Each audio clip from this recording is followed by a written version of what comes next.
In this video, I'm going to talk about the testing infrastructure that we have for the OBC. First, I'll start off with how to actually run the tests. So I'll just bring Houston in, I'll make the window a good size, and I'm in the testing tab, and I'll hit run tests. If I get rid of the Houston window, we can see what's actually happening. So as the tests are running, we're getting logging messages as the test progresses. And if we get a failure like we did here, we can go scroll through the log and determine what actually happened. There are two places where you can look for hints about what went wrong. Actually, the second one is the stack trace. We'll go up to the first one first. So the first area you want to look for failures is the live output from a test. And typically it's good to look for any error messages because they'll typically describe exactly what the failure was. So we expected a certain payload to come back from the OBC, but we received something different. That's what happened in this failure. And the second component of diagnosing a failure is the stack trace. So these are given only on tests that fail, and they list the actual line of the test that experienced an assertion failure. And you can sometimes find information in here that can help you determine what went wrong. Next, we'll look at the test infrastructure itself, and then we'll look at some of the important files that you need to know about and some of the configuration settings that you have for the testing infrastructure. All of the testing stuff is in this automated test folder, and we'll start off by looking at a test itself, which are inside the test folder and are currently grouped by the boards that these tests deal with. So in test OBC, the first thing you'll notice is several functions that start with test underscore something. Each test has to be named this way. That lets PyTest pick it up and run it without having to do any configuration. The next thing that each test will have is a set of parameters. These ones just have OBC, but if we go over to test both, these take an OBC and an HTTP, since these tests require both boards to communicate with to actually run the test. These parameters are actually fixtures provided by PyTest, and what that means is these fixtures are created before the test actually runs, and in our case they give us the ability to communicate with the OBC or the HTTP, and they give us a bunch of functions that we can do things like expect certain responses to come back, which is what we'll look at now. So the first function that's part of each fixture is command and expect response. And this is probably the most important function there is with each one. Command and expect response takes a command to send to either board, the OBC or the HTTP, and it lets you specify some type of response that you think is going to happen when you send that command. So in this case, we're saying we're going to send an ACK command, and we're expecting that a log message with this ID and a level of info is going to come back for us. Command and expect response also gives you some options in terms of how strict you are about the response that you want to consider as a pass. So you can expect a single log level, that's totally fine. You can also expect any log level, or you can give it a list of log levels and expect that either info or debug is going to come back, and if either of these come back, it's a pass and it's good. The other thing you can do with command and expect response, in addition to the log level, is expect that a certain payload is going to come back.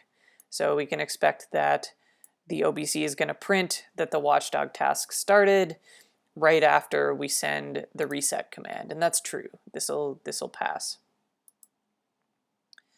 So command and expect response lets you send a command and define some sort of response filter for the messages that come back. And if you receive something that matches, this assertion will pass, and assuming no other assertions fail, the test would succeed. The other function you need to know about is expect a log message. So this takes similar arguments to command and expect response, except it doesn't take a command into it. So this function is useful for cases where you may send a single command to the OBC, but expect that several messages are going to come out in succession.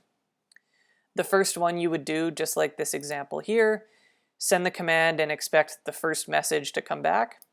And we can also expect that subsequent messages come back in this order and have these characteristics. So these log IDs, these log levels, and in some cases we may know exactly what the payload is, so we can add that to the test and check for it.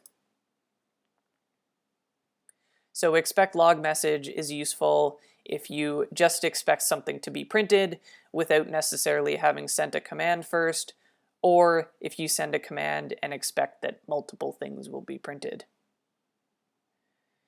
The final thing to know about tests is the check function. So in some cases, we may not expect that a payload comes back. In other cases, we may be able to very confidently say what kind of payload is going to come back. So it's this string, for example. In other cases, we may want to parse the payload that comes back and do some other stuff with it and determine pass or fail based on what we retrieve from the payload. So that's what the check function is for.